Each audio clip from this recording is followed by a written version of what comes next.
Donc, ce week-end a pour but de comprendre ensemble les différents dysfonctionnements de la relation.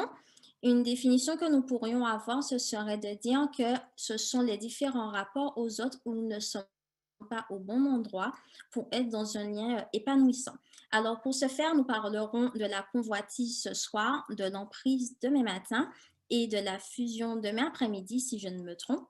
Chaque intervention sera suivie d'un moment de questions-réponses. Donc, nous allons commencer ce soir. Demain matin, on se retrouvera de 10 heures à 12h15 et demain après-midi de 15 heures à 17 heures. Alors, juste avant de laisser la place à l'intervenante, j'aimerais la présenter en quelques mots. Donc, ce soir, nous avons l'honneur d'avoir avec nous Marie-Pierre Péchou, qui nous vient de Marseille. Elle est responsable du MIFEM à la Fédération France-Sud. Elle est aussi aumônier de prison. Elle est diplômée en psychologie intégrative ainsi qu'en théologie. Et c'est avec elle que nous serons pendant tout ce week-end. Donc, nous lui souhaitons la bienvenue et nous lui laissons la place. Bonsoir et puis, bon sabbat à chacun et à chacune. Alors je suis vraiment honorée d'être avec vous, ce soir pour ce début de sabbat. Donc nous, tous les vendredis soirs, nous avons aussi un début de sabbat à la maison et en fait, les interventions que je vais avoir avec vous, ça a été construit dans ces débuts de sabbat parce que c'était des outils de vie que je voulais offrir aux jeunes et ces débuts de sabbat étaient ouverts à tout le monde, pas forcément qu'aux adventistes. Et nous donnions les thèmes et suivant les thèmes, ben, on pouvait être 20, parfois on était 10. Voilà, donc c'est avec plaisir que je suis heureuse de vous présenter, ces thèmes qu'on a développés ensemble, puis qui sont de vrais outils. Alors je vais, voilà, je vais partager avec vous cette, voilà, donc la thématique, c'est la convoitise.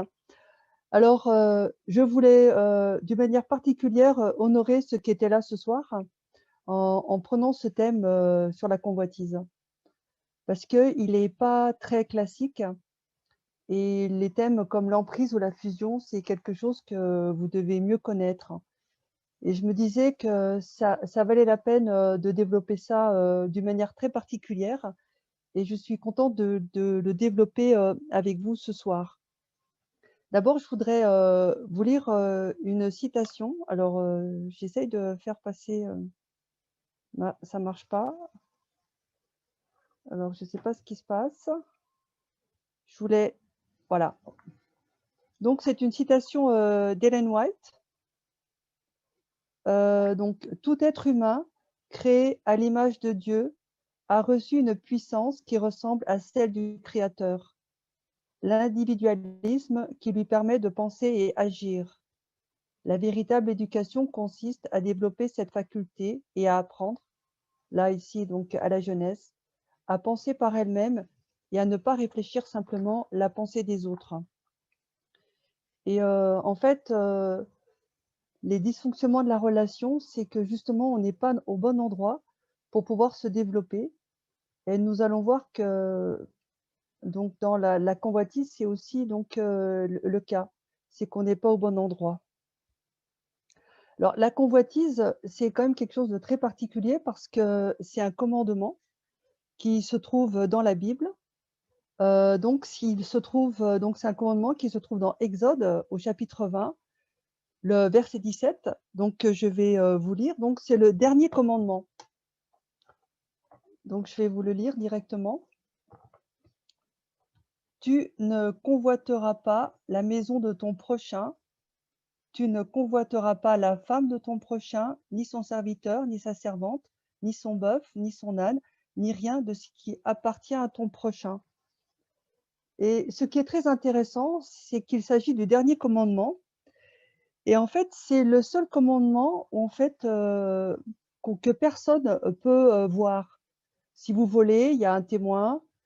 Si vous n'honorez pas vos parents, il peut avoir des témoins, bah, ne serait-ce que vos parents, vos frères et sœurs. Ben, si vous commettez un adultère, donc vous êtes aussi avec quelqu'un, bref. Et tout d'un coup, la convoitise, c'est un commandement qui se vit dans le cœur, dans les pensées. et c'est, j'ai envie de dire, c'est le commandement qui s'adresse à nous d'une manière un peu secrète, hein. Autant il y a les commandements qui sont vers Dieu, il y a les commandements qui sont, vers notre prochain et tout d'un coup, juste à la fin de la liste, il y a un commandement qui nous concerne dans le secret, de notre cœur. Alors, vous savez très bien que la convoitise, c'est un désir, qui passe particulièrement, par les yeux. C'est un désir d'avoir ce qui appartient à un autre ou une autre, et c'est un désir qui peut faire des nœuds dans notre vie, qui peut brouiller notre vie. Et c'est très important parce que vous allez, j'espère, comprendre qu'à cause de ce désir, on a pu construire des choses dans notre vie. Et pour cela, je voulais, vous inviter à voir avec moi une histoire biblique. Alors moi, j'aime beaucoup les histoires, de la Bible, et elles sont vraiment porteuses de, je dirais, de belles leçons, et je pense, pour la majorité d'entre vous, que vous connaissez cette histoire. Il s'agit de Jacob, et Ésaü. Donc pour, situer cette histoire, Abraham a été appelé, il a quitté sa région et Dieu lui a promis une terre, et Abraham était marié à Sarah, elle était stérile, et le miracle va arriver dans ce couple, un enfant va naître et il va s'appeler, Isaac. Isaac, bien sûr, va grandir, va devenir un homme, et sera pour lui le temps de se marier, et il va se marier avec, Rebecca, et là, tous les 2, ils auront, des enfants. Donc les enfants, ce seront des jumeaux, et l'aîné s'appellera donc, Ésaü, et le plus jeune, bon, ce sont des jumeaux, donc celui qui a quelques minutes après s'appelle, Jacob. Alors nous sommes dans la lignée des patriarches, hein. Sachez qu'il y a Abraham, Isaac, Jacob, et puis après vous avez l'histoire, de Moïse. C'est juste pour vous situer. Donc parce que Jacob aura, 12 enfants, donc les 12 tribus d'Israël. Et voilà, donc ce soir, je voulais, vous arrêter sur l'histoire, de ces 2 hommes. Je pourrais aussi voir avec vous, si j'ai le temps ou à la fin, d'autres histoires qui concernent un petit peu, comment dire ça? Cet aspect de la convoitise. Alors que se passe-t-il? Pourquoi j'ai pris cet exemple? Parce que Ésaü et Jacob sont complètement différents, et il nous est dit, dans la Bible, que l'un était au champ et que l'autre était sous les tentes. Et malheureusement, donc ça, c'est encore une autre partie qu'il faudrait développer, mais je pense avec d'autres, ou en tout cas dans un autre cadre, c'est les parents vont préférer un enfant. Et vous savez tous que lorsque les parents préfèrent un enfant, c'est très compliqué dans la famille, hein. Et il nous est dit, alors là, nous sommes dans Genèse 25, chapitre 25, au verset 27. Les enfants grandirent, Ésaü devint un habile chasseur, un homme de la campagne, mais Jacob était un homme tranquille qui restait sous les tentes. Isaac aimait Ésaü parce qu'il appréciait le gibier, Rebecca, elle, aimait Jacob. Et voilà, donc le drame commence parce que ce sont, 2 frères qui sont complètement différents, et cette différence est appréciée, par les parents, mais appréciée dans le sens où ils préfèrent plus un enfant qu'un autre. Et l'aîné, la tradition, en tout cas à l'époque, la tradition était que l'aîné avait ce droit d'aînesse, donc il avait des prérogatives, il avait un statut social, un héritage, des responsabilités. Mais on apprend que dans cette histoire, il était possible de troquer tout cela pour quelque chose.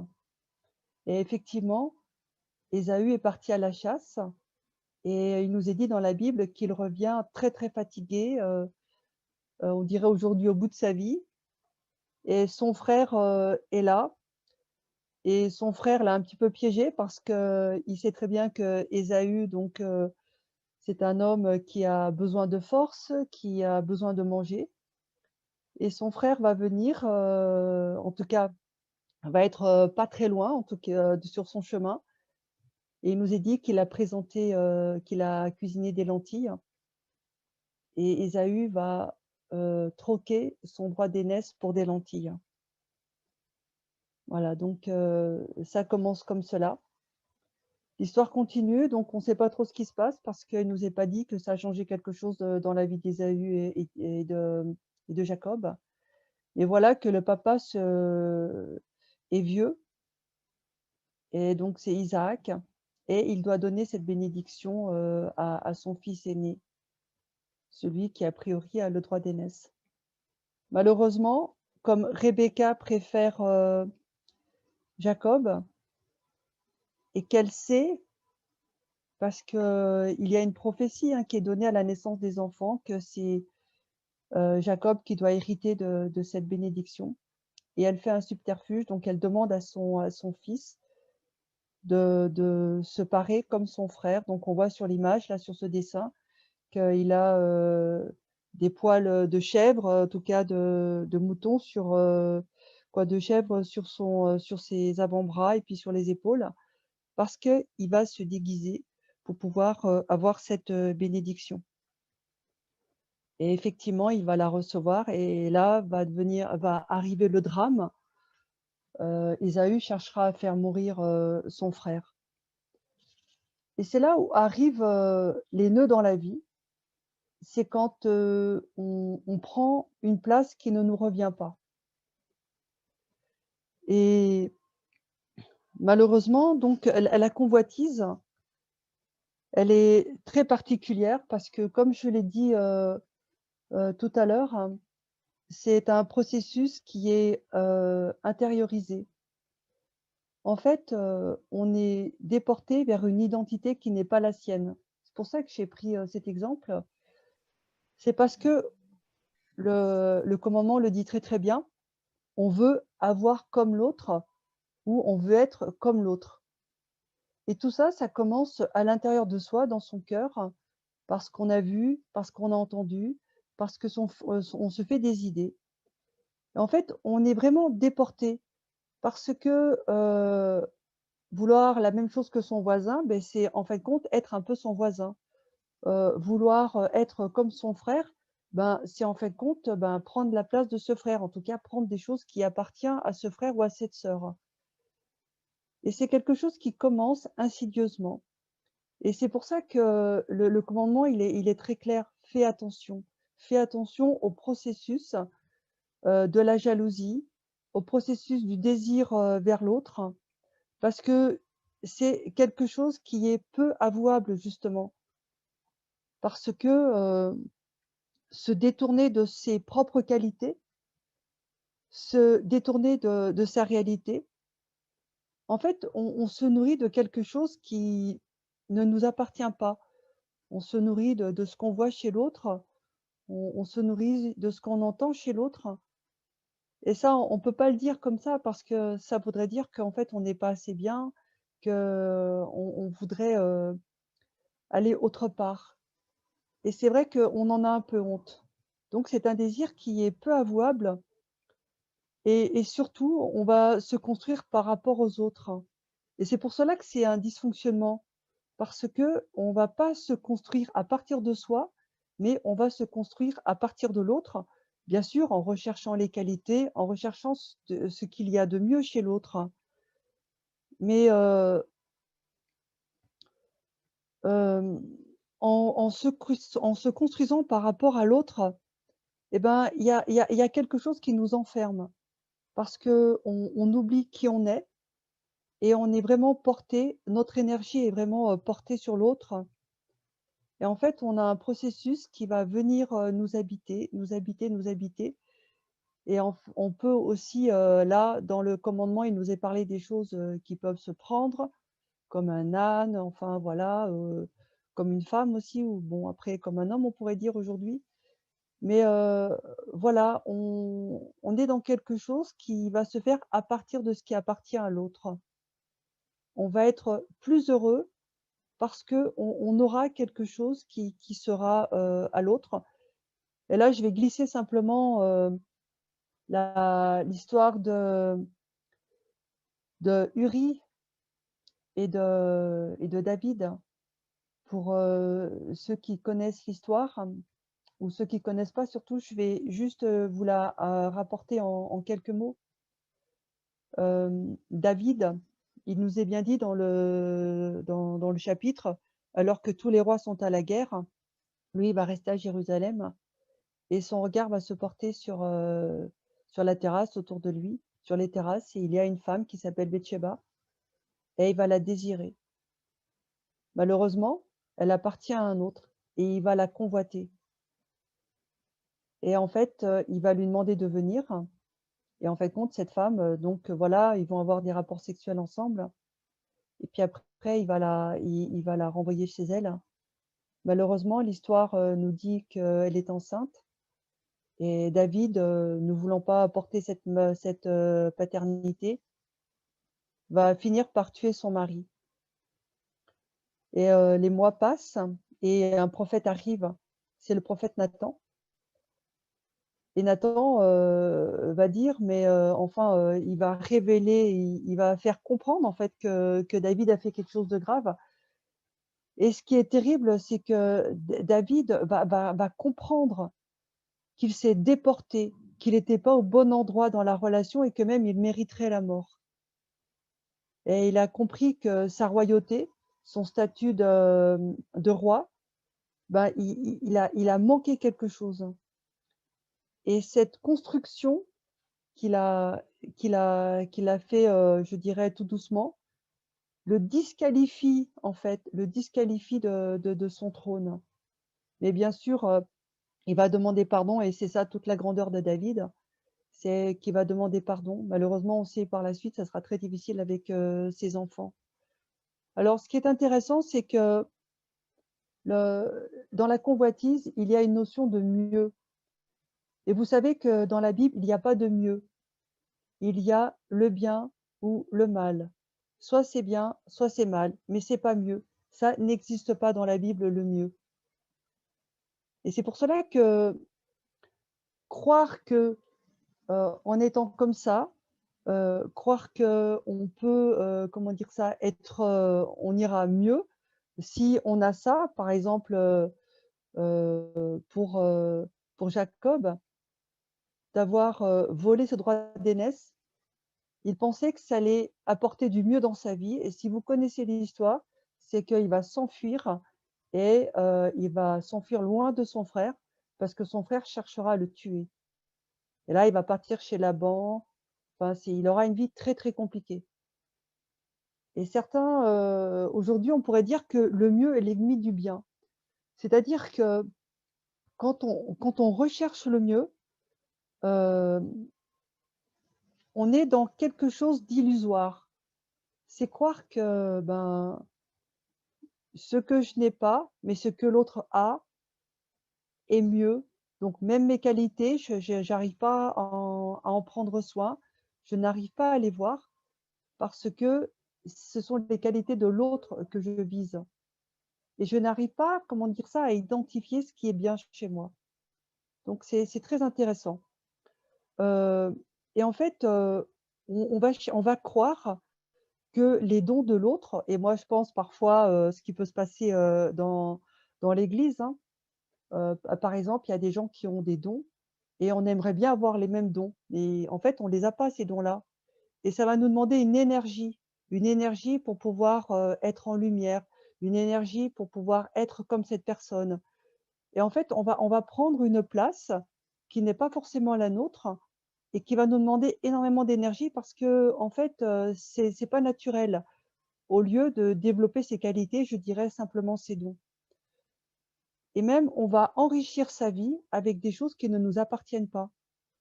Parce qu'on n'a pas forcément le charme de cette personne-là, on n'a pas forcément son intelligence, on n'a pas forcément, sa forme de communication. En fait, on va vouloir se déporter sur ce qu'elle a. C'est pour ça que la convoitise, je l'amène à un niveau, beaucoup plus, intellectuel, et non pas que sur les objets, sur quelque chose d'immatériel. Parce que c'est vraiment un processus intérieur qui me fait croire que je ne suis pas assez. qui me fait croire que, ben, l'autre est meilleur, l'autre est plus grand, l'autre est plus intelligent, l'autre est plus béni par Dieu, pourquoi pas? En fin de compte, voilà, je vais chercher des choses parce que je crois que ce qui est à l'extérieur de moi est mieux. Heu, quand, on est dans cette, position, je dirais qu'on est dans une triste réalité parce qu'on a sûrement le sentiment qu'il nous manque quelque chose et qu'en fait, on n'est pas entier, on n'est pas fini et peut-être qu'on ne vaut pas grand-chose. Et c'est là où ça demande une énergie, terrible quand, on fait croire qu'on est celui qu'on n'est pas. Donc le mieux est vraiment l'ennemi du bien et je vous dis sincèrement, c'est que dans la Bible, il n'y a pas de mieux. Il y a simplement le bien et c'est pour cela que la convoitise nous dit que, pour toi, le mieux n'existe pas parce que Dieu va faire fructifier ce que tu as. Dieu va te permettre de réaliser donc certaines choses. Ne prends pas des raccourcis, et puis peut-être que ça ne te correspond pas. Et l'histoire de Jacob et d'Ésaü, nous le dit. Jacob a pris un raccourci. On va voir que plusieurs années, de sa vie vont être, très, très difficiles. Mais heureusement, il y a une belle fin et on la verra, tout à l'heure. Voilà, donc je voulais juste vous illustrer donc, la convoitise par juste une petite, un petit dessin. Donc, voilà, le rond est apparu. On va dire que c'est l'autre et moi je suis, un carré et ce qui va se passer, c'est que en fait, je vais me déplacer. Je vais me déplacer et je vais croire que l'autre est mieux, donc je suis en bas et c'est pour ça que c'est un dysfonctionnement de la relation parce que je suis pas au bon endroit dans la relation. Je suis pas dans une relation qui est au même niveau que l'autre. Je suis en bas parce que je crois que l'autre est mieux, parce que je crois qu'il a plus, parce que je crois que c'est mieux comme il est, c'est mieux ce qu'il a, c'est mieux ce qu'il fait, c'est mieux, comment il organise les choses.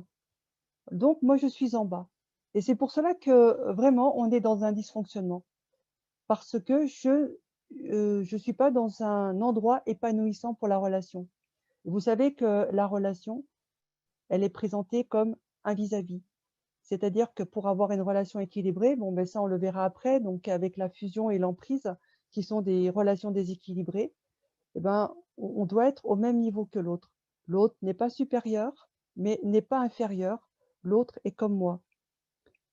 Et, heu, et ce qui est, extraordinaire, c'est que justement, la convoitise nous invite, en tout cas dans les 10 commandements, nous invite à assumer notre situation, qui est peut-être financière, qui est, ben, dans telle famille, avec, peut-être, tel partenaire, enfin voilà.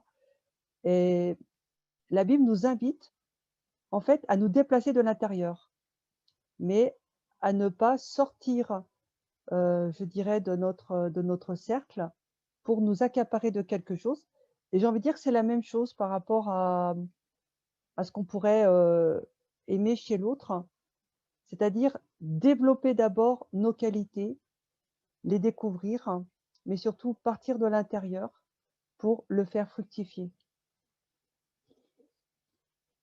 Alors, pour moi, c'est un commandement qui nous invite, à prendre soin de nous-mêmes et comme je l'ai dit, tout à l'heure, il y a des commandements qui nous disent comment adorer notre Seigneur. Il y a des commandements qui nous disent comment, prendre soin de notre prochain et pour moi, ce commandement est peut-être le plus important parce qu'il nous concerne nous. Comment prendre soin de toi, de ton intérieur, de ton cœur, pour être au bon endroit avec Dieu et avec ton prochain. Et il me fait penser aussi au commandement sur le sabbat. En fait, on est au bon endroit avec tous ceux qui sont autour de nous. Et là, on est au bon endroit intérieurement. Alors, la Bible, nous révèle en fait, comment être au bon endroit. Et j'avais envie de vous lire Jean 10.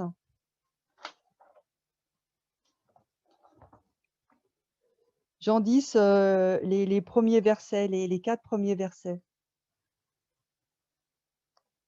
Amen, amen, je vous le dis, celui qui n'entre pas dans l'enclos à moutons par la porte, mais qui l'escalade par un autre côté, celui-là est un voleur et un bandit. Mais celui qui entre par la porte est le berger des moutons. C'est pour lui que le gardien ouvre la porte. Les moutons entendent sa voix, il appelle ses propres moutons par leur nom et les mène dehors. En fait, quand on est dans la convoitise, presque on a envie de changer de nom, on a envie d'avoir une autre identité parce qu'on aimerait bien avoir ce que l'autre a. Et ce qui est très intéressant, c'est que j'ai choisi ce verset parce que Jésus nous connaît par notre propre nom. Il connaît notre identité. Et c'est cet être-là qu'il appelle. C'est cette personne-là qu'il appelle, avec ses limites, mais c'est nous qui l'appelle. Alors vous savez que le prénom est tout un programme.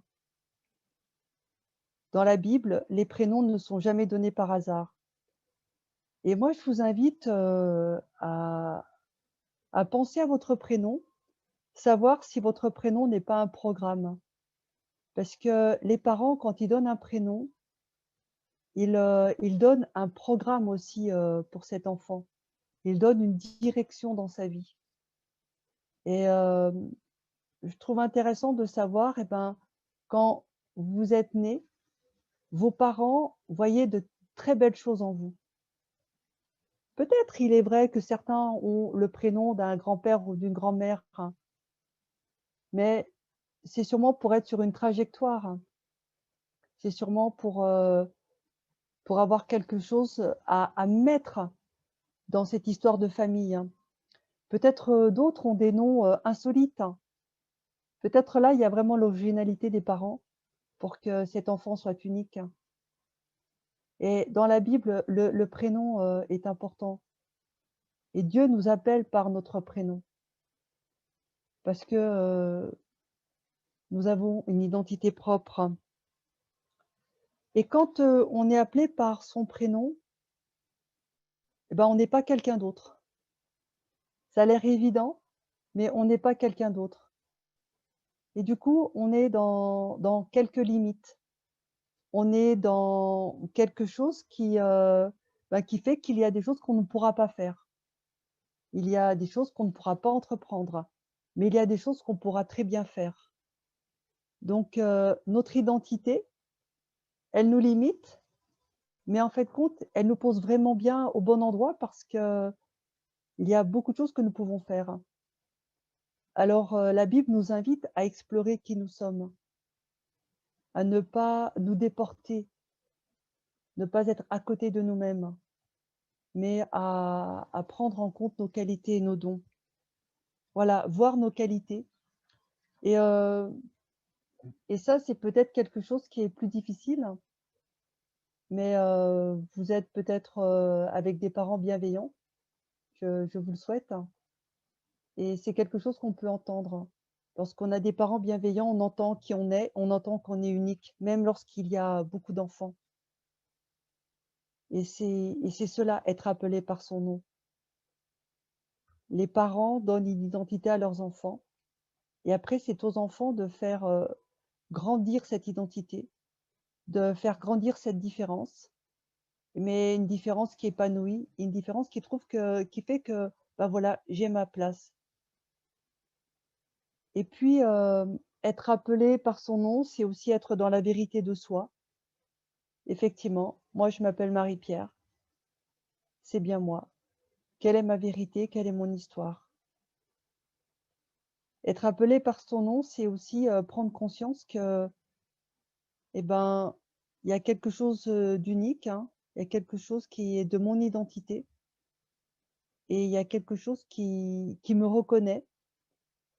Aujourd'hui, vous savez que les prénoms, c'est de l'interpersonnel et le nom de famille, c'est en fait, on est plus dans du social, Et aujourd'hui, on a tous envie d'être, appelés par son prénom. C'est la proximité, c'est quelque chose, d'intime et c'est quelque chose d'unique. Voilà donc, la Bible, elle nous dit, voilà: «Dieu connaît ton prénom, Dieu connaît qui tu es et Dieu connaît ta trajectoire». Alors il n'est jamais trop tard de rejoindre ton identité. Il n'est jamais trop tard pour, se remettre, sur ton chemin, sur, cette trajectoire que Dieu seul connaît, cette trajectoire, de laquelle tu t'es peut-être, j'ai envie de dire, éloigné, pensant qu'être comme un tel, faire comme un tel, avoir comme un tel, pouvait t'épanouir, pouvait te rendre heureux. Mais, Jésus nous dit: «Je connais ton prénom, je connais ton prénom et c'est cette personne-là que j'appelle, c'est cette personne-là que j'aime, c'est cette personne-là que j'entoure, avec ses limites, mais avec ses qualités qu'elle doit développer». Parce que lorsque on prend beaucoup d'énergie à à penser à être quelqu'un d'autre, on ne développe pas qui on est. On ne développe pas sa trajectoire.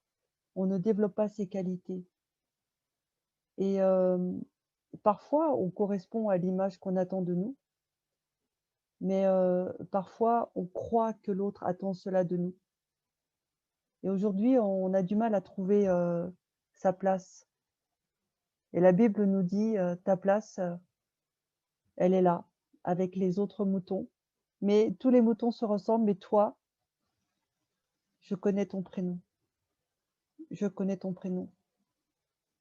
Parce que ça te donne ton identité, ça te donne ta particularité.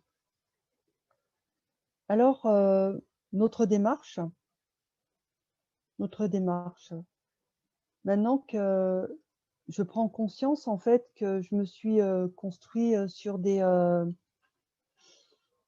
je sais pas, sur une identité qui n'était pas la mienne, sur un désir, d'être quelqu'un d'autre, sur cette convoitise, de la personnalité de l'autre, des qualités de l'autre. Alors je rejoindrai votre chantème, notre chantème pour ce soir. J'irai, j'irai dans ma propre direction, Seigneur. J'irai dans ma propre histoire. J'irai là où tu m'accompagnes à 100.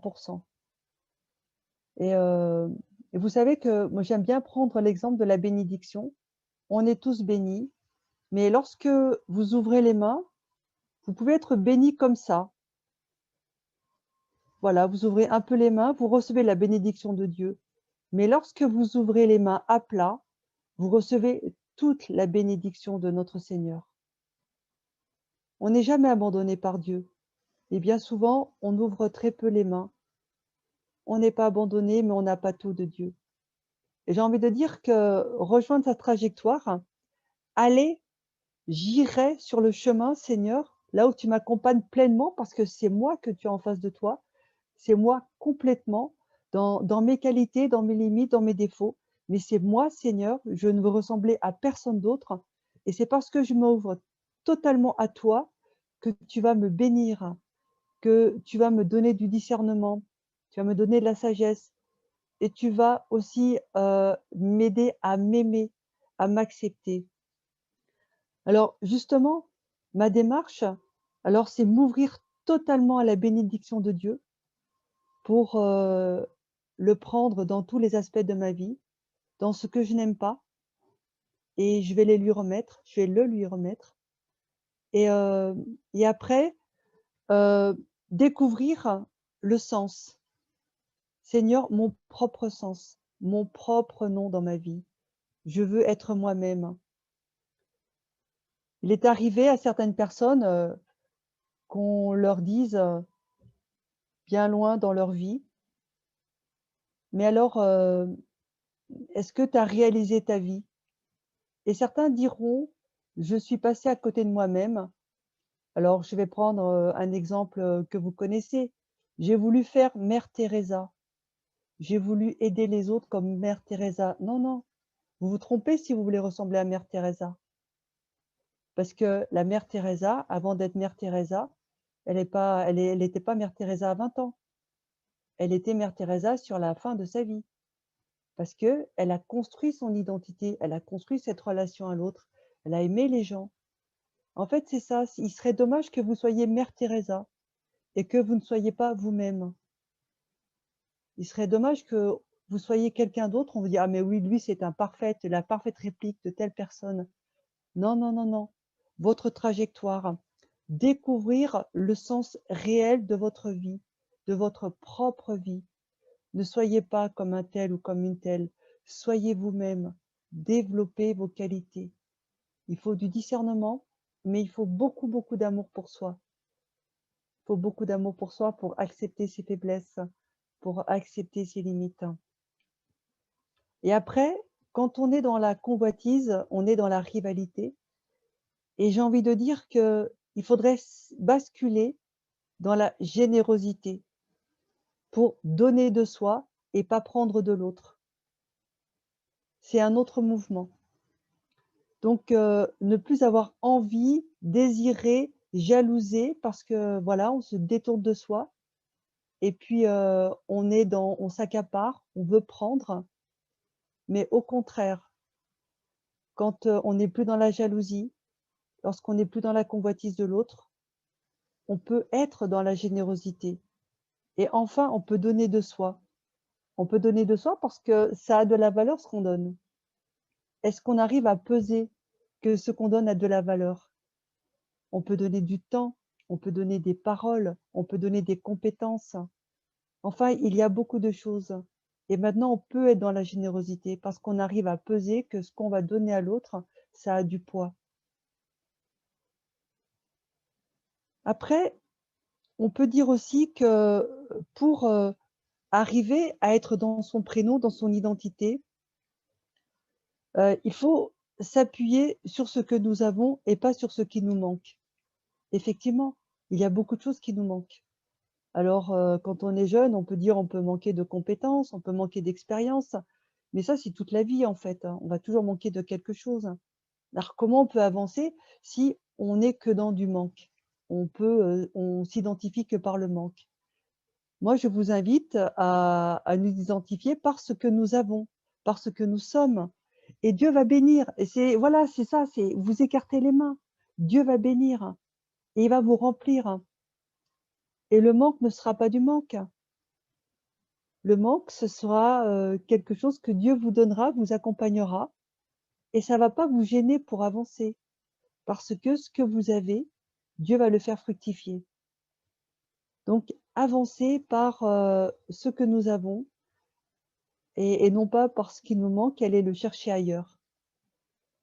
Voilà, il faut le chercher auprès de notre Seigneur pour, pour être rempli, pour être plein et puis bien sûr, il faut, développer son identité et puis être simplement soi. Peut-être qu'on a un petit soi petit, mais c'est pas grave parce que si on ouvre les mains, Dieu va bénir et quand Dieu bénit, vous savez que tout est possible après, tout est possible et enfin voilà, c'est ce à quoi nous sommes appelés. Lorsque Jésus nous appelle par notre prénom, donc c'est dit ici dans ce texte, il connaît ses brebis et il les appelle par le prénom. En nous appelant par notre prénom, le Seigneur nous dit: «Voilà, il y a quelque chose de particulier, il y a quelque chose qu'il faut faire pousser en toi, qui peut être fructifié». Et puis, pour terminer, l'histoire de Jacob, Jacob, a peur de son frère et il va partir. Il va partir, il va vivre des expériences difficiles, douloureuses parce qu'il va aimer une femme et puis on va pas lui donner, cette femme, on va lui donner sa sœur et puis au final, il va quand même, avoir, cette femme, mais ça sera difficile avec son beau-père et cette femme, aura aussi des problèmes pour avoir des enfants, donc on voit que dans la Bible, c'est très compliqué, d'avoir des enfants. de pouvoir avoir justement un enfant pour l'appeler par son prénom, pour lui donner des belles choses à vivre parce qu'il sera, voilà, il sera notre enfant, il sera particulier. Et Jacob va avoir des enfants et puis il va se rendre compte qu'il n'arrive pas à s'épanouir, il doit revenir dans son pays. Mais revenir dans son pays, c'est la mort. Mais il décide quand même d'échapper à son beau-père parce que cette vie n'est pas facile non plus. Et les nœuds de sa vie sont très compliqués et il repart dans son pays. Et sur ce chemin, il rencontre un ange avec lequel il va se battre, il nous est dit. Et à la fin de ce combat d'une nuit, il semblerait que Jacob ait complètement changé. Et là, il va changer de prénom. Il va s'appeler Israël, le prénom. Et parce qu'il a changé de prénom, et parce que il a enfin trouvé son identité, il va aller vers son frère Jacob, Ésaü. Et il a peur parce que il se dit: «Mais bon, je vais envoyer mes enfants, ma famille, des cadeaux et puis mon frère verra que j'ai changé». Et en fait, c'est la belle réconciliation. Et c'est lui qui bénit, c'est lui-même qui bénit, son propre frère. Et ça aussi, c'est magnifique. J'essaierai de trouver le voilà, c'est dans Genèse 33, verset 11, je vais vous le lire. Alors qu'il avait volé la bénédiction à son frère, c'est lui maintenant qui vient et qui le bénit. Pourquoi? Parce qu'il s'appelle Israël. Parce qu'il est totalement qui il est. Il a été voleur, il a été menteur, et maintenant c'est un autre homme. Alors, nous sommes dans Genèse 33, verset 11. Et il va dire à son frère, accepte ma bénédiction, je te prie. Accepte ma bénédiction, car Dieu m'a fait grâce et que j'ai tout ce qu'il me faut. C'est lui qui revient avec une bénédiction pour son propre frère. Voilà, écoutez, je voulais pas faire plus long parce que c'est le sabbat et qu'on va profiter peut-être de discuter ensemble, je ne sais pas. Alors je vais, voilà, je vais vous laisser la parole. Je ne sais pas si ce regard sur ce 10e commandement vous a interpellé, vous a apporté quelque chose, enfin voilà. Donc je vais changer, alors je vais enlever l'écran.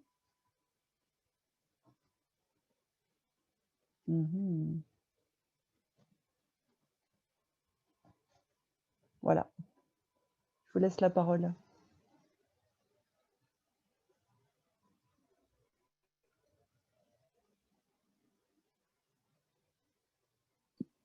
Alors, c'est le moment des questions, donc n'hésitez pas à poser des questions à Marie-Pierre. Bon, d'abord, je ne pensais pas que vous attendiez peut-être à une approche comme celle-ci. Mais voilà, donc c'était un peu le parti pris. Ah oui, on me demande, est-ce que tu peux rappeler les types ou thèmes des commandements?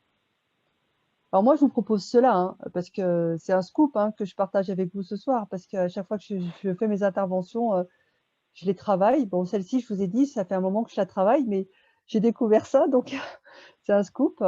Donc, pour moi, il y a dans ce commandement, il y a 3 types de commandements. Il y a celui qui s'adresse à Dieu, il y a celui qui s'adresse à l'autre, quoi, celui qui est pour Dieu, celui qui est pour l'autre et celui qui est pour moi.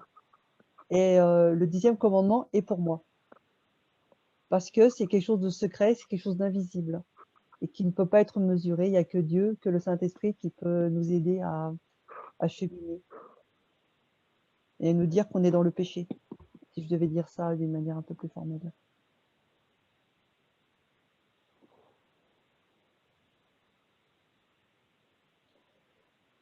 Comment retrouver sa place, son identité pleinement sans se laisser façonner par les autres? Oui, alors, c'est un chemin en fait, hein. C'est que c'est, je crois, c'est comprendre qu'on a un prénom et qu'on ne peut pas nous interchanger. C'est prendre conscience qu'on a une histoire propre, on a, un contexte propre, une famille, voilà, une trajectoire, hein. Et j'ai envie de dire que, vous savez, dans l'église, les dons, c'est très simple. Les dons, c'est quelque chose que vous faites avec plaisir. C'est-à-dire que moi, ici, je vais parler pour moi, ce sera plus simple au mieux de parler comme ça, de donner des exemples que je ne pourrais pas développer. Je crois qu'avec mon mari, nous avons le don de l'accueil, de l'hospitalité, on va dire ça comme ça. Parce qu'à la maison, il y a toujours du monde. Là, parfois, là ce soir, nous, on a 3 jeunes régulièrement à la maison. Quand mes filles étaient là, on avait aussi du monde. Et puis, il y a une jeune qui a dit, «Voilà, moi, je voudrais inviter ma maman». Donc elle n'est pas adventiste, elle est à la maison, elle va fumer sur le balcon, enfin voilà. Mais l'hospitalité, c'est que, en fait, ça m'est pas du tout lourd, d'accueillir. C'est-à-dire que mes fourchettes changent de place, ça me dérange pas, mes assiettes, je les retrouve pas, j'accueille. Quelqu'un qui se forcerait à accueillir, c'est quelqu'un qui dirait: «Ah là là, faites pas ci, touchez pas ça, attention». Vous voyez ce que je veux dire? C'est qu'en fait, on donne de l'énergie, pour faire les choses. Si vous avez le don, bien sûr, il faut mettre de l'énergie, mais vous le faites avec, vraiment, beaucoup de bonne volonté. Vous n'êtes pas en train de rechigner parce que c'est pas ci, c'est pas ça.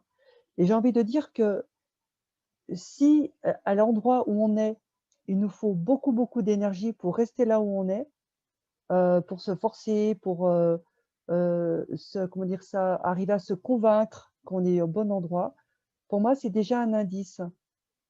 Si vous avez envie de faire, d'être autre chose ou d'être vous-même, vous avez l'impression que ça vous demande beaucoup d'énergie, ben, vous avez pas forcément envie de rire, mais vous rigolez quand même. Enfin voilà, il y a des symptômes dans votre vie où vous êtes fatigué et peut-être que vous n'êtes pas au bon endroit, vous n'arrivez pas à dire non. Voilà, donc ça serait une piste, hein. C'est qu'il y a une certaine fatigue, de correspondre à ce qu'on attend de vous. C'est une première re réflexion. Heu, voilà, donc sans se laisser façonner par les autres, c'est évident qu'on on fréquente les uns et les autres. On a envie aussi de développer des qualités qui sont belles chez les uns et chez les autres. Mais il faut voir si ce sont, des choses qui demandent beaucoup d'énergie, parce que nous avons d'autres qualités. Donc c'est quelque chose qu'il faut, apprendre à découvrir et se mettre, sur un chemin honnête sur soi et de se regarder, oser se regarder qui on est, vraiment dans un miroir, qui peut être un ami, qui peut être, un professionnel aussi.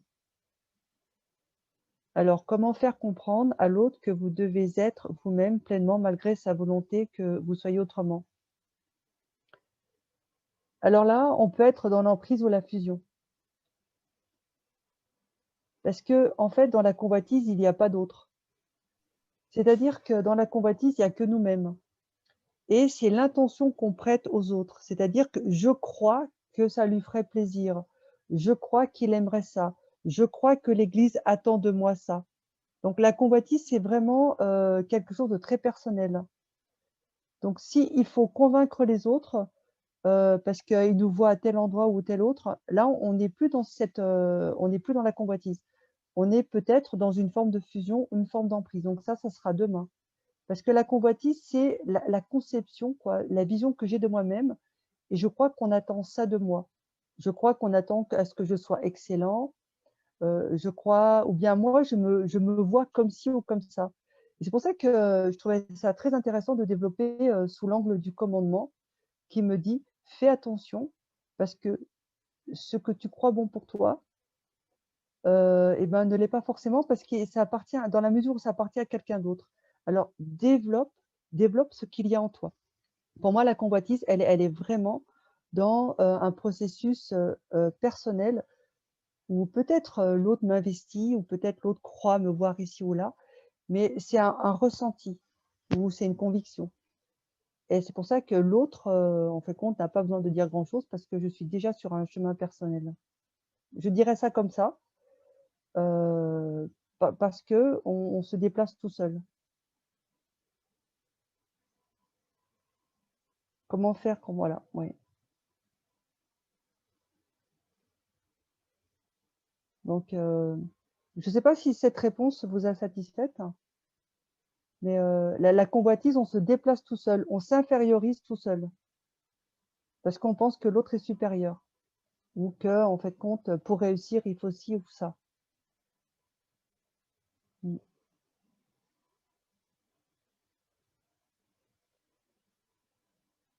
Alors, mais nous ne sommes pas façonnés pour qu'on se retrouve toujours dans l'autre.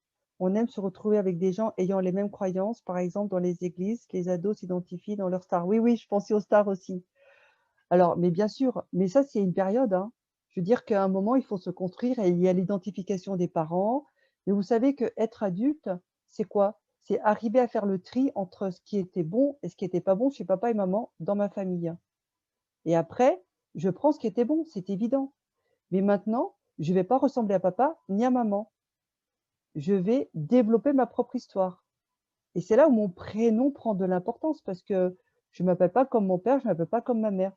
J'ai le même nom de famille, mais j'ai pas le même prénom. Et justement, quand, les personnes restent à cette, adolescence, j'ai envie de dire, à cette période où on a besoin pour grandir, pour, se déporter un petit peu, pour aller vers, comment dire ça? Vers le plus, on a besoin de modèles. Et ça, c'est une période normale. Mais maintenant, vous êtes des adultes et c'est pas possible de se construire sur ce modèle-là. Il faut arriver à faire le tri pour voir qui vous voulez être et j'aurais envie de dire qui vous êtes vraiment, en vous débarrassant, de ce qui appartient à papa, à maman et en n'ayant que moi, pour que ce moi puisse s'épanouir, choisir la place qu'il veut dans la société, dans l'église, dans sa famille. Donc c'est, voilà, c'est pour moi, c'est une étape de maturation. Mmh.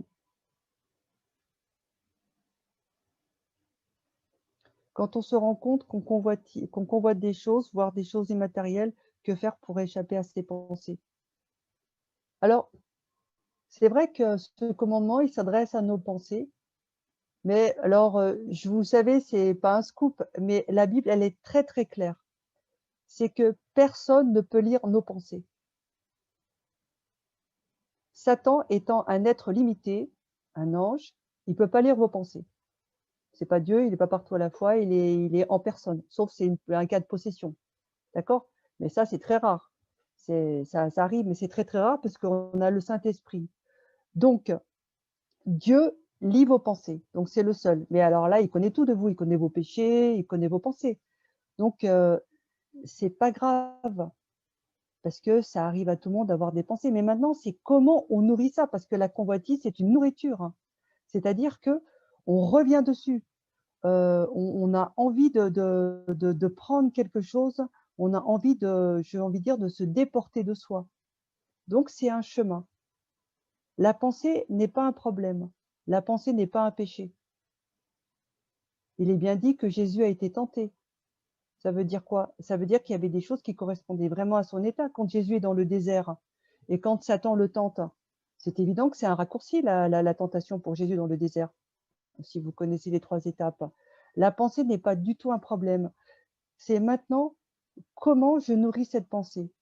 Et au début, j'avais mis, donc comme, diapositive, un regard, des yeux et plus je me nourris de quelque chose qui m'appartient pas et ben, plus cette nourriture va influencer, qui je suis pour me pousser à l'acte, pour me pousser à mettre des choses en place. Et c'est ça où, en fait, le danger est là. Mais la pensée n'est jamais un danger. C'est quand elle est entretenue, quand elle est enracinée, quand elle est nourrie.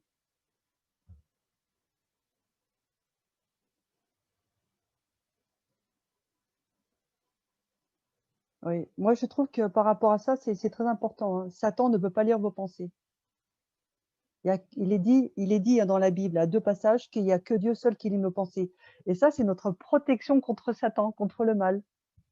Parce que on a tous, des choses en nous, on a tous des désirs, mais en fait, voilà, tant qu'on passe pas à l'action, le Saint-Esprit est là, travaille notre cœur, il nous aide dans ce combat intime, personnel, mais ne succombons pas.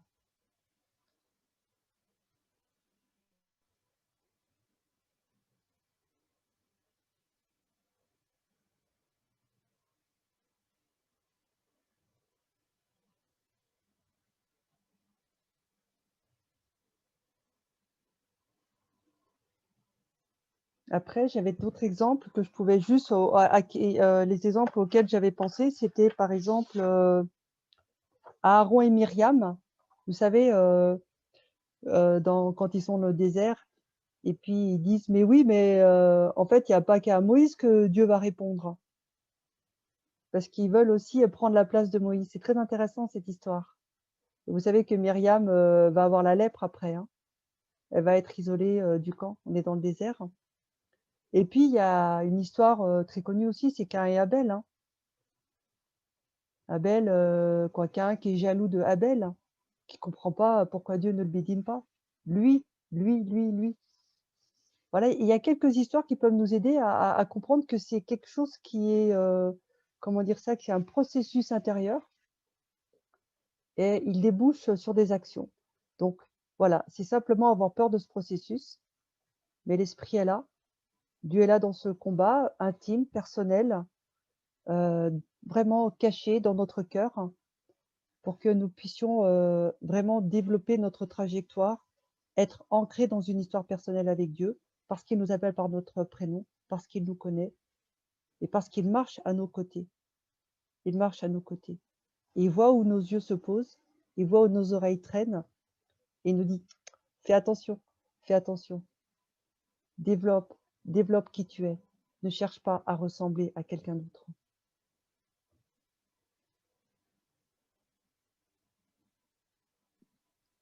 J'ai une question, Marie-Pierre. Ouais. Comment faire pour une personne qui, comment dire, a développé peut-être depuis longtemps, depuis son enfance, justement cette habitude de ne pas être lui-même, elle-même, cette personne, euh, peut-être justement parce que dans l'enfance, soit cette personne n'avait pas de place dans la fratrie, soit cette personne. Alors moi j'ai un exemple en tête, dans une famille, la maman, quand elle appelait, plutôt que d'appeler ses deux enfants en les nommant, en disant un tel et un tel, venez, elle appelait le plus grand. Et elle me disait toujours, je sais que si j'appelle le plus grand, le petit va venir, forcément. Et en fait, Mmh. finalement, le petit, il est resté comme un enfant effacé en grandissant. Et donc, finalement, sa façon de se développer fait qu'il a pas appris à avoir sa propre personne. Donc, comment faire Mmh. pour sortir de cet engrenage, en quelque sorte, lié à une expérience euh, de l'enfance qui était pas juste. Voilà. Ouais. En plus, c'est une expérience quotidienne. Donc, C'est ça. c'est vrai que ça ancre une personnalité. Mm. Alors, les personnes, qui vivent ce genre de situation, je vais dire de traumatisme, parce que c'est un traumatisme, hein, de vouloir être invisible dans sa on est invisible dans sa famille, hein. Heu, bon déjà, c'est être bien entouré, c'est être visible pour des amis. Mais après, c'est que il faut, comment dire ça? Il faut arriver à en parler. C'est difficile d'en parler avec ses amis parce que soit si on a des amis qui sont vraiment pas compétents, mais qui ont quand même quelques petites ficelles, pour dire: «Écoute», parce qu'on va sûrement dire à l'enfant: «Mais c'est pas grave, tu étais petit, maintenant tu réalises ta vie». En fin de compte, cette identité, il faut arriver à comment dire ça? À la transformer et c'est ça qui est difficile et moi, j'invite vraiment la personne à peut-être à lire déjà des livres sur, pas que sur le développement personnel, hein, parce que le développement personnel, il y a beaucoup de choses là-dessus, mais de voir un peu les tempéraments, par exemple, de voir qui elle est comme ça d'une manière spontanée Et puis, après, bah, d'en parler, peut-être à des professionnels, mais de dire: «Voilà, moi je suis fatiguée d'être comme ça, j'ai l'impression que je dois faire beaucoup de bruit pour me rendre visible». Alors, en fait, c'est un manque d'assurance, c'est un manque de confiance en soi. On est d'accord? On peut pas avoir confiance en soi, si, on nous le dit pas, on ne dit pas qu'on fait les choses bien. Et il faut que cette personne-là arrive à se mettre sur un chemin où elle va être reconnue. Et parfois, c'est à l'extérieur de la famille qu'on va avoir cette reconnaissance. Et je crois qu'il faut voilà. Et pour moi, l'église, c'est le lieu par excellence où on peut exister.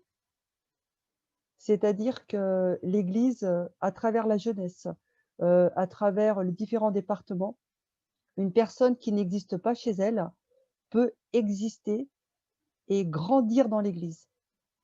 Grandir vraiment dans l'église parce qu'il y a beaucoup de bienveillance dans l'église et beaucoup de sincérité. Et surtout, il y a le Saint-Esprit. Et moi, j'invite cette personne-là vraiment eh ben, à s'impliquer dans l'église, à se rendre visible dans l'église parce que là, il y a de la bienveillance. Et avec les échanges des uns et des autres, pas dire: «Oh là là, mais franchement, tu es au bon endroit, bah, merci».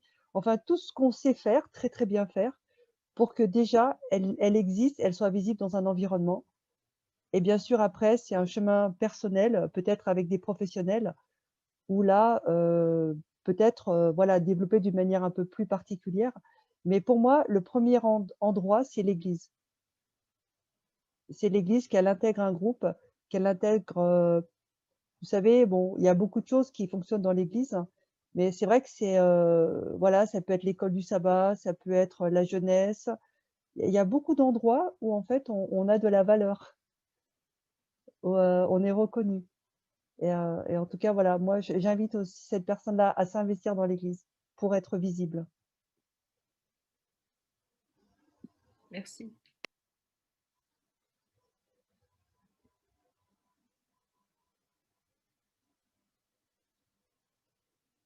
Quand on parle de ces enfants, parfois c'est quand il y a 3 enfants, il y a celui du milieu qui a pas vraiment sa place.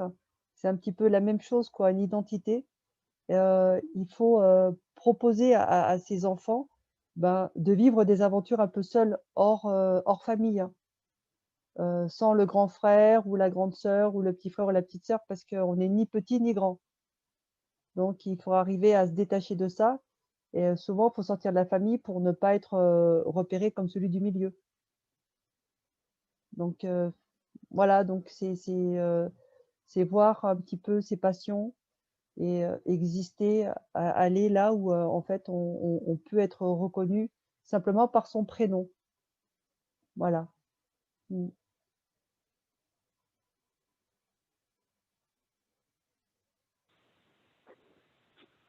Oui, Marie-Pierre, Oui, j'ai une question. Quand quelqu'un a plusieurs prénoms, donc de baptême, euh, et cette personne choisit régulièrement, suivant les endroits où elle se trouve, de s'appeler différemment suivant les prénoms. Est-ce que ça veut dire que cette personne-là n'a pas confiance en soi, qu'elle veut être évidemment quelqu'un d'autre, comme tu as pu le dire précédemment? alors moi, je dirais pas ça. J'ai l'impression que cette personne, elle s'amuse, parce qu'elle sait qui elle est à chaque fois, mais en fait, vous savez, on a une personnalité complexe. Et dans telle situation, ben, bon, pour moi, je suis madame, dans telle situation, je suis aumônière, dans telle autre, je suis voilà. Et je pense que pour moi, cette personne, elle s'amuse, elle connaît tout à fait qui elle est, mais elle veut peut-être brouiller les autres et pas elle. C'est pas forcément qu'elle se brouille elle-même. Je pense que ces prénoms, ben, l'aident peut-être à être, dans des endroits spécifiques qu'elle identifie comme ça. Parce que moi, en détention, on m'appelle rarement Marie-Pierre. J'ai un autre nom en détention, on m'appelle aumônière. Vous voyez ce que je veux dire? Et moi, j'ai l'impression qu'elle s'amuse. Mais voilà quoi, voilà, je c'est ce que je dirais comme ça, parce que je trouve c'est voilà, c'est intéressant de se dire, bah, elle veut pas qu'on la reconnaisse en fait, hein. Il y a quelque chose, qui lui appartient. C'est qu'elle a pas envie qu'on l'identifie. En Mais fait, si elle a fait un rejet total de ses prénoms que ses parents, de son prénom que ses parents lui ont donné, le premier prénom, c'était un rejet total à la base. ouais. Alors moi, j'avoue qu'il y a des prénoms qui sont pas terribles, hein, et je pense qu'on peut refuser de s'identifier à certains prénoms. Alors maintenant, au niveau de, comment dire ça, des papiers, officiellement, on peut pas changer, mais je crois que c'est intéressant quand on n'aime pas son prénom, et ben, de donner un surnom, de donner un petit nom, et puis administrativement, bah voilà, on s'appelle comme ça. Mais moi, je crois qu'on peut être dans vraiment le rejet du prénom de ses parents. Alors voilà, après, faut connaître la personne, parce que il faut voir ce que ça implique dans sa vie. Si elle est perdue dans sa vie, si elle trouve pas son identité, mais simplement elle a trouvé un prénom qui correspond à qui elle est profondément, parce qu'elle veut pas adhérer au prénom du grand-père, voilà. Moi, j'ai entendu, alors je connais pas la personne, mais j'ai entendu quelqu'un qui s'appelait Hitler. Alors, Oui, bon, oui, moi je sais là pas, c'est particulier. voilà, en fait, on sait pas, quel impact les prénoms ont sur nous. C'est une identité, mais la preuve, Jacob, il a changé de prénom, hein. Israël, il s'est appelé. Je trouve que c'est interpellant. Hem Et moi, j'étais missionnaire en Algérie. Les comment dire ça? Les gens, quand ils deviennent musulmans, ils changent de prénom, ils ont un prénom musulman. Et les chrétiens, donc des musulmans qui devenaient chrétiens, ils disent: «Mais moi aussi, je veux changer de prénom». Alors je dis: «Mais nous, c'est pas notre tradition». Il dit: «Si, si, mais je veux changer de prénom, moi, je veux plus être musulman». Alors après, ça, c'était pas notre culture à nous de changer de prénom comme ça. Mais je crois que pour certains, c'est peut-être nécessaire. Mais ça, voilà, il faut, peut-être être au plus près de l'histoire de cette personne-là pour voir, dans quelle mesure, il y a un déséquilibre dans sa vie au niveau de son identité. Bah, c'est ce que je Oui, du pourrais fait qu'elle répondre. se réinvente régulièrement des histoires de sa vie Ah, passée, elle s'invente vraiment des histoires qui n'ont ah oui. jamais existé. Et du fait qu'elle change de prénom, ça ne veut pas dire qu'elle convoite être quelqu'un d'autre que ce qu'elle est réellement. Ah ben, si elle se réinvente des histoires, si, si. J'ai envie de dire, Oui, voilà, en elle fait. a peut-être, ouais. Pour ma part, elle a un problème d'identité. Ça veut dire que, je sais pas, je dis ça comme ça, mais elle a envie de correspondre à quelque chose qu'elle n'est pas. C'est ça, c'est exactement ça. Ouais. Mmh. Bon, elle a peut-être une histoire difficile, hein. C'est ça où, en fait, là, ça devient intéressant de fouiller. Ben, de demander à la personne, bon, de comprendre sa trajectoire et essayer de comprendre pourquoi son histoire à elle est si difficile, et si pesante, et si chargée de peut-être, de drame, on ne sait pas trop, en fait, hein. Et ça demande, voilà, un accompagnement peut-être plus particulier pour que cette personne prenne conscience qu'il y a peut-être des pardons à poser, des deuils à aussi à mettre en place, des réconciliations. Voilà, ça par contre, c'est un chemin, c'est un chemin. Ouais. Je pourrais pas dire plus parce qu'après, faudrait vraiment être avec la personne pour comprendre. Ça s'appelle un mécanisme de défense aussi. Ce qui serait intéressant, c'est de quoi elle a peur cette personne-là. De quoi elle a peur. Voilà, moi ce serait sur le registre de la peur que j'irais. Mm.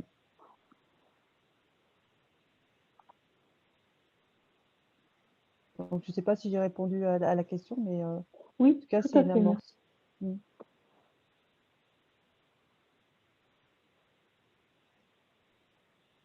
Bonsoir.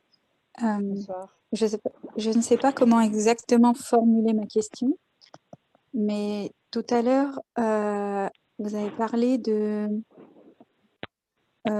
de son identité et de si on n'est pas vraiment, on ne prend pas la place qu'on devrait, si on ne prend pas l'identité que l'on a réellement, mais qu'on cherche à avoir les qualités de d'autres personnes, par exemple.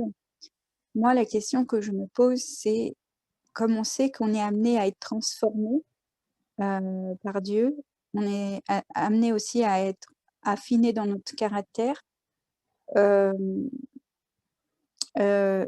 où est la limite entre quand on est éprouvé pour affiner notre caractère et quand c'est tout simplement pas notre place? Alors, moi, je dirais que je ne sais pas où est la limite, mais je crois que la personne, elle est la seule à pouvoir peser ça. Parce que, euh, alors, ouais, notre place, je ne sais pas ce que ça veut dire vraiment après de quoi on parle, mais il y a des épreuves de la vie par rapport au métier euh, qui nous arrivent, parce que ça arriverait à tout le monde. Il y a des patrons qui sont terribles, il y a des patrons qui sont méchants, il y a des situations où, quelle que soit la personne, ça arrive. Donc, on est vraiment pas responsable. Et où est notre place? Moi, sincèrement, j'ai pas la réponse parce que il n'y a que la personne qui peut répondre à cette question. Vous savez, c'est lorsque, par exemple, quelqu'un qui souffre et puis qui serait capable de vous dire, ah ben, parce que j'ai eu ça, j'ai compris. Ou bien, la maladie m'a permis de traverser ci ou ça. Mais je vous dis un truc, personne ne peut répondre, ne peut dire ça à la place de la personne. Moi, j'ai des personnes qui sont en détention. Elles me disent: «Mais heureusement que je suis en détention parce que sinon j'aurais pas compris ma vie, j'aurais pas pu réaliser certaines choses». Mais à un moment, je suis incapable de dire ça à la place de la personne. Donc ça veut dire qu'à un moment, on a une certaine acuité sur sa vie, et qu'on soit capable de le dire. Mais pour avoir une certaine acuité dans sa vie, je crois qu'il faut, réfléchir avec quelqu'un qui nous permette, de nous poser certaines questions. Et cette personne-là ne va pas nous dire, eh ben, c'est une épreuve ou c'est ci ou c'est ça, mais c'est nous, à travers comment on va analyser certaines choses, on va se dire, ben, effectivement, c'est une épreuve, ou effectivement, ben, là, j'étais pas au bon endroit. Mais je pense que personne ne peut dire ça à notre place. Alors, donc c'est Emma. Emma, je ne sais pas Oui, si j'ai répondu. d'accord, merci. Ça Mm, ça reste à méditer, à réfléchir. mm. L'identité, c'est quelque chose qui se fait tout au long de la vie. Moi, j'ai 55 ans aujourd'hui, hein. Et ben, je suis de plus en plus moi. Je sais pas si vous voyez ce que je veux dire. Je suis de plus en plus moi. Je suis de plus en plus Marie-Pierre Péchou.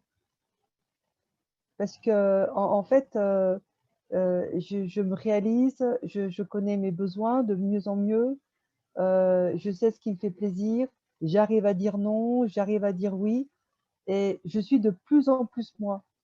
Et pour moi, l'identité, c'est un chemin. Et c'est pour cela que je pense plus tôt on y réfléchit, et ben, plus tôt on est sur ce chemin, et plus on va vers la réalisation de soi, si je devais utiliser un autre mot.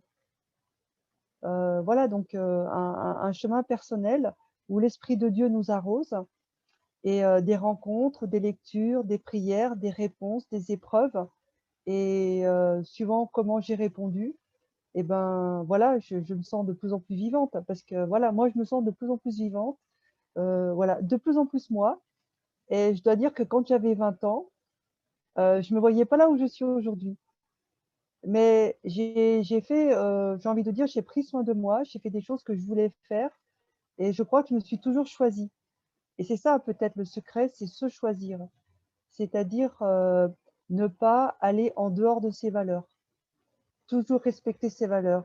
On est chrétien, on a des valeurs. On n'est pas chrétien, on a des valeurs, mais toujours respecter ses valeurs. Ne pas s'abîmer. Parce que quand on ne respecte pas ses valeurs, c'est qu'on est déporté sur autre chose. Et pourquoi on le fait? Pour avoir quoi? Pour aller où? Et pour moi, le secret, c'est vraiment respecter ses valeurs pour être toujours plus soi, et prendre soi simplement en faisant des choix conformes à ce qu'on croit aujourd'hui, conformes à ce qu'on a compris aujourd'hui de la volonté de Dieu, conformes à ce qu'on croit être la bénédiction de Dieu, et puis de la recevoir et de la vivre.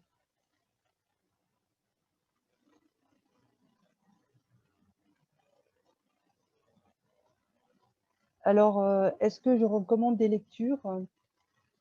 En tout cas, sur la convoitise, j'ai pas trouvé quelque chose. Bon, moi, j'ai écrit un livre, je développe ça en un petit chapitre parce que ce que je vous disais au départ, c'était dans les débuts de sabbat. où en fait, j'ai développé ça avec les jeunes qui étaient chrétiens et non chrétiens. Et puis, j'ai fait un petit livre. Mais je le développe en quelques pages. Mais un livre sur la convoitise, comme je le développe ce soir, j'en ai pas, je pourrais pas vous conseiller. Parce que j'ai pas trouvé cet aspect développé comme ça. Voilà. En tout cas, le secret pour moi, c'est devenir de plus en plus soi, hein, franchement. Ça, c'est ce que je vous souhaite à tous, hein. C'est d'être sur ce chemin de l'épanouissement et du respect de vos valeurs. Restez dans vos valeurs. Je crois que c'est le plus important pour développer votre identité. Oui, être soi. De plus en plus soi, je dirais, voilà.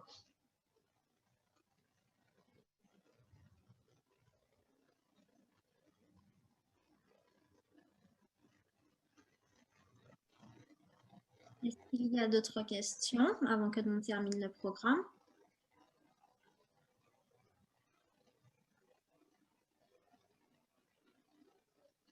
Là, il s'est marqué, c'est progressif.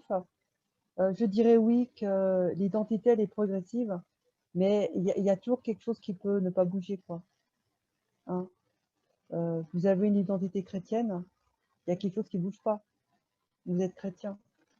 Il y a quelque chose en vous qui ne peut ne pas bouger si vous en prenez soin et qui peut s'épanouir. Mais restez dans vos valeurs, restez dans vos convictions. Ne faites pas de compromis trop graves. Prenez soin de vous. Tu es inestimable, plus précieux que tout l'or et l'argent de la terre. Si tu vas abandonner, Dieu n'abandonne jamais. Il est près de toi pour te relever. Si le monde te faisait